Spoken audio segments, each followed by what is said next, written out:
Hello everyone.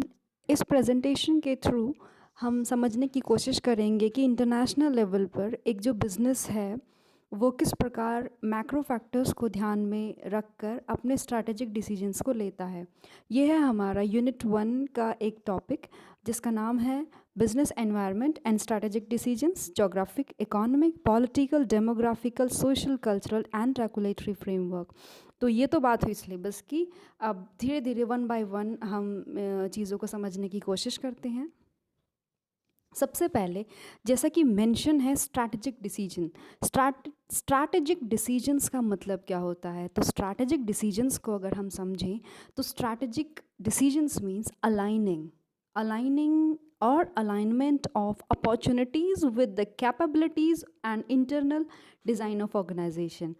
मतलब जो भी हमारे एक्सटर्नल एनवायरनमेंट में या आउटसाइड एनवायरनमेंट में, मैक्रो एनवायरनमेंट में, देखिए यहाँ पर थोड़ी सी मैं आपको हिंट दे दूँ। जब एक बिज़नेस जो हमारा एक बिज़नेस होता है उसको दो तरह के फैक्टर्स अफेक्ट करते हैं। एक इंटरनल में होता है, हमारे सप्लायर हो गए, हमारे कॉम्पिटिटर्स हो गए, हमारी अपनी ऑर्गेनाइजेशन का डिज़ाइन हो गया, और outside factors one by one हम समझेंगे। तो ये सारे हमारे जो एक्सटर्नल एनवायरनमेंट है वो हमें जो अपॉर्चुनिटीज़ दे रहा है, हम उन अपॉर्चुनिटीज़ को अपनी कैपेबिलिटी के थ्रू कैसे इन अपॉर्चुनिटीज़ को अपनी कैपेबिलिटीज़ के साथ अलाइन करें और जोड़ें ताकि बिजनेस को मिले एक कॉम्पिटिटिव एडवांटेज। अब कॉम्पिटिटिव एडवांटेज वर्ड का मतलब है कि आज के इस competitive cut throat competitive world में आगे वही होगा जिसके पास दूसरों से कुछ ना कुछ अलग होगा। उस अलग को ही हम इंग्लिश में कहते हैं कॉम्पिटिटिव एडवांटेज। तो जब एक जिस्ट में दूं अगर स्ट्रैटेजिक डिसीजंस का, तो स्ट्रैटेजिक डिसीजंस का मतलब है कि जब एक ऑर्गेनाइजेशन अवेलेबल अपॉर्चुनिटीज़ को अपनी कैपेबिलिटीज़ के साथ मैच करके, अलाइन करके और एक मार्केट में कॉम्पिटिटिव एज क्रिएट कर लेती है, तो उसे हम बोलते हैं strategic decisions. Definition as I already mention कि स्ट्रैटेजिक डिसीजन का मतलब क्या है? सिर्फ अलाइन करना अपॉर्चुनिटीज़ और जो बाहर की डिमांड है उनको अपने एनवायरनमेंट के साथ, सो दैट कि उन अपॉर्चुनिटीज़ को अवेल किया जा सके और हमारी जो भी मिशन है, हमारे जो भी पर्पज़ हैं, हमारे जो भी एम है, चाहे वो सोशल एम हो, चाहे वो इकोनॉमिक एम हो, उन्हें अचीव करने के लिए। तो वन बाय वन सारे मैक्रो फैक्टर्स को हम देखते हैं और कैसे स्ट्रैटेजिक डिसीजन लिए जा सकते हैं इन फैक्टर्स को देखकर उनको भी समझने की कोशिश करते हैं। पहला फैक्टर आता है हमारा इकोनॉमिक एनवायरनमेंट। इकोनॉमिक एनवायरनमेंट की अगर बात करूं तो इकोनॉमिक एनवायरनमेंट में हमारा मतलब होता है इसका aggregate of every economic activity और एवरी जो भी कंट्री में है हमारे, चाहे वो इकोनॉमिक रिसोर्स हो, कंट्री की जीडीपी हो, कंट्री का डेवलपमेंट लेवल हो, कंट्री के रिसोर्सेज हो, कंट्री का इनकम और एसेट्स हो, लोगों के distribution of income, level of income of distribution, इन सब एग्रीगेट करके इनको हम कहते हैं इकोनॉमिक एनवायरनमेंट। तो जब भी इंटरनेशनल लेवल पर हम किसी कंट्री में जाकर बिजनेस करने की सोचते हैं तो सबसे पहले हम वहाँ की इकोनॉमी को समझने की कोशिश करते हैं। मिक्स्ड इकोनॉमी है, वहाँ की प्राइवेट इकोनॉमी है, किस तरह की इकोनॉमी है, क्योंकि हमारा जो प्रोडक्शन है वो इन्हीं चीज़ों के ऊपर तो डिपेंड करता है।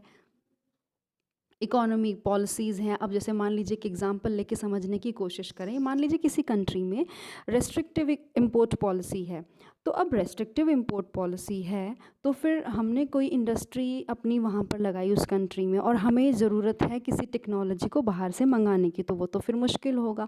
फिर हम उसमें क्या ऑप्शंस ढूंढेंगे कि या तो हम अपने इन हाउस ऐसी टेक्नोलॉजी बनाएं, या फिर जो हमारे जिस कंट्री में हम कर रहे हैं उसी कंट्री में किसी से वो उस टेक्नोलॉजी को हम बनवाएं या उनसे हायर करें। तो फिर इसमें क्या हुआ कि हो सकता है इस सिचुएशन में हमें वर्ल्ड की बेस्ट चीज़ ना मिल पाए, तो किया ना हमें इकोनॉमिक एनवायरनमेंट ने अफेक्ट।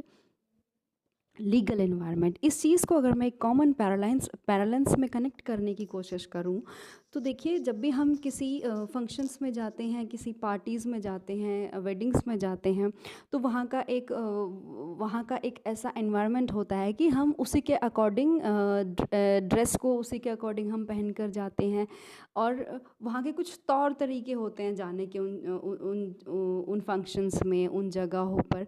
तो इसी प्रकार जब हम किसी कंट्री में जा जा रहे हैं और वो भी एक बिज़नेस के इंटेंशन से, तो ज़रूरी है कि पहले हम वहाँ के लॉ एंड ऑर्डर को देखें कि वहाँ पर क्या लॉ एंड ऑर्डर हैं, वहाँ पर कौन सी ऐसी चीज़ हैं जिनको कि क्राइम माना जाता है। हो सकता है ऐसे बहुत से कंट्रीज़ हैं जहाँ पे ऐसी चीज़ें हैं जिनको क्राइम नहीं माना जाता, लेकिन किन्हीं किन्हीं कंट्रीज़ में माना जाता है। तो बेटर है कि उनका एक ओवरव्यू लें, तभी हम वहाँ पर जाएं, क्योंकि हो सकता है हमारा बिजनेस ही वहाँ पर जाकर एक क्राइम बन जाए।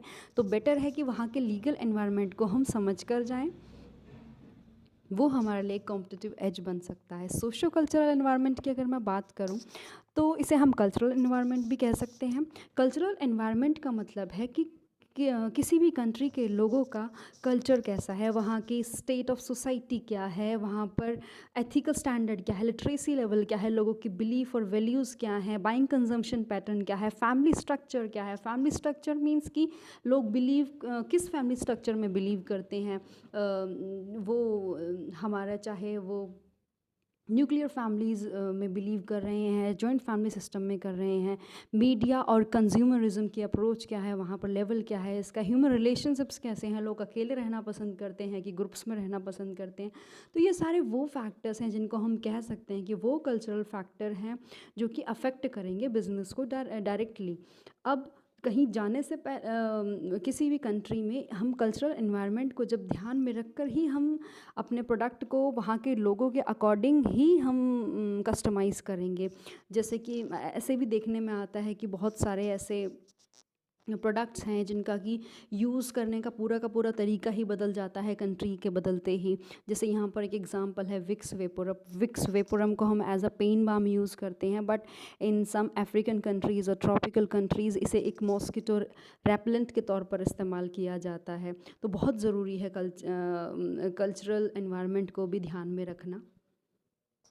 पॉलिटिकल एनवायरनमेंट की बात करें तो पॉलिटिकल एनवायरनमेंट में सबसे इम्पॉर्टेंट है कि हमें वहाँ के देश की पॉलिटिकल स्टेबिलिटी को देखना, क्योंकि अगर पॉलिटिकल स्टेबिलिटी कंट्री में नहीं होगी, कोई एक सरकार है ही नहीं वहाँ पे, रोज़ आए दिन मिलिट्री कूप होते रहते हैं, लोग सड़कों पर आते हैं और चीज़ें बहुत ही एक हैपहज़र्ड मैनर में चल रही हैं, तो ऐसे आई डोंट थिंक कि ऐसे एनवायरनमेंट में बिज़नेस कुछ कर पाएगा या कोई इस्टेब्लिश ढंग से हो पाएगा। फिर हम वहाँ पर देखना है कि गवर्नमेंट की इंटरवेंशन क्या है बिज़नेस को लेकर, जो प्रैक्टिसेस जो है रूलिंग पार्टी की, जैसे अभी हमारी करंट रूलिंग पार्टी है तो ये तो प्रो बिज़नेस है, बट जो प्रीवियस टू दिस गवर्नमेंट जो पार्टी थी हमारी, वो इतनी वो नहीं थी। इसका एक एग्जांपल अगर मैं लूँ तो सिंगूर में जो टाटा ने जो अपना प्लांट जो था वहाँ से क्लोज़ करना पड़ा, तो उसको कितना लॉस हुआ। तो ऐसे एनवायरनमेंट को देखकर तो फिर कोई भी ये एक सीधा सीधा अफेक्ट है पॉलिटिकल फैक्टर्स का। तो अगर कोई ऐसा एनवायरनमेंट देखेगा तो कोई शायद ही ऐसी जगहों पर आना चाहेगा। अब जैसे बहुत सी कंट्रीज़ में ऐसा भी है कि एमएनसीज़ को अपोज़ करते हैं। अगर हम अपने ही कंट्री की बात करें तो 1991 वाला जो एरा था हमारा, एलपीजी एरा था, उससे पहले तो एमएनसीज़ को इतना क्या एमएनसीज़ को अलाउड ही नहीं था। तो फिर अगर बाहर के कोई देश की कंट्री की कोई कंपनी अगर इंडिया में आने की उस टाइम पे सोच भी नहीं सकती थी, but the things have changed now. Demographic environment की अगर हम बात करें तो डेमो मीन्स होता है पीपल, तो लोगों से रिलेटेड कुछ भी है, चाहे उनका रेस हो, एज हो, इनकम हो, जेंडर हो, उनके एसेट ओनरशिप हो, एम्प्लॉयमेंट हो, स्टेटस हो, तो इन सारे फैक्टर्स को कैटेगराइज किया है कि पॉपुलेशन का साइज़ क्या है, फैमिली साइज़ क्या है, छोटी फैमिलीज़ हैं या बड़ी फैमिलीज़ हैं, डेथ रेट क्या है, बर्थ रेट क्या है, पॉपुलेशन की ग्रोथ लेवल क्या है, जोग्राफिकल डिस्ट्रीब्यूशन मतलब कि पॉपुलेशन को जोग्राफिकली कैसे डिस्ट्रीब्यूट किया जा सकता है, कितने पढ़े लिखे लोग हमें वहाँ पे मिल सकते हैं, लोकेशंस क्या क्या हो सकती हैं कंपनीज़ की इस्टेब्लिश करने की, वहाँ की इनकम ऑफ डिस्ट्रीब्यूशन क्या है लोगों का, कि क्योंकि इनकम डिस्ट्रीब्यूशन से ही पता चलेगा कि लोगों के हाथ में परचेजिंग पावर कितनी है। एथनिक मिक्स का मतलब है कि प्रोडक्ट और जो सर्विसेज वो यूज़ करते हैं वो डिज़ाइंस वगैरह में हमें कितना चेंज करना है उस डेमोग्राफिक के अकॉर्डिंग, और न्यू प्रोडक्ट और सर्विसेज की डिमांड क्या है, कैसी डिमांड है, क्योंकि ऐसा है कि अभी भी बहुत सारी कंट्रीज़ में तो कुछ प्रोडक्ट्स हमारे आउटडेटेड हो चुके हैं, लेकिन बहुत सारी कंट्रीज़ में वो इंट्रोड्यूस ही नहीं हुए हैं। तो ये सारी चीज़ें भी हमें कंसीडर करनी होती हैं। And the last one is geographical and natural factor. Geographical और नेचुरल फैक्टर्स की अगर हम बात करें तो किसी भी कंट्री की लोकेशन, उसके रिसोर्सेज, उसके क्लाइमेट, उसकी वेदर की कंडीशंस बहुत इंपॉर्टेंट फैक्टर हैं जो कि किसी भी बिज़नेस को इस्टेब्लिश करने में बहुत बड़ा योगदान देती हैं। जैसे कि मैं एक एग्ज़ाम्पल लूँ कि अफ़गानिस्तान है, एक लैंडलॉक्ड कंट्री है, वहीं श्रीलंका एक आयरलैंड कंट्री है। तो अफ़गानिस्तान और श्रीलंका में डिफ़रेंस क्या हुआ? अफ़गानिस्तान और श्रीलंका में डिफ़रेंस ये हुआ कि अफ़गानिस्तान एक लैंडलॉक्ड कंट्री है, जबकि श्रीलंका में वाटरवेज़ से भी आया जा सकता है। तो जब भी कोई बिज़नेस हम वहाँ पर इस्टेब्लिश करने जा रहे हैं, तो हम इम्पोर्ट और एक्सपोर्ट तो करेंगे वहाँ पे जाके, तो देखेंगे कि मोड ऑफ़ ट्रांसपोर्ट क्या-क्या है। अब अफ़गानिस्तान में तो एक मोड ऑफ़ ट्रांसपोर्ट तो बंद वैसे ही हो गया कि वाटरवेज़ के थ्रू नहीं जाया जा सकता। तो लोकेशन बहुत मैटर करती है, वेदर और क्लाइमेटिक कंडीशंस बहुत मैटर करती है। अफ्रीकन कंट्रीज़ में हम गर्म कपड़े नहीं बेच सकते जाकर वहाँ पे। फिर इसके अलावा रिसोर्सेज बहुत मैटर करते हैं कि डेवलपिंग कंट्री है तो रिसोर्सेज हो सकता है हमें बहुत मिल जाए, वहाँ पे चीप लेबर मिल जाए, हमें नेचुरल रिसोर्सेज भी मिल जाए, हमें रॉ मटेरियल भी मिल जाए। बट अगर कोई डेवलप्ड कंट्री है तो चीप हमें वहाँ पर लेबर भी नहीं मिलेगा और नेचुरल रिसोर्सेज की तो बात ही नहीं हो सकती वहाँ पे।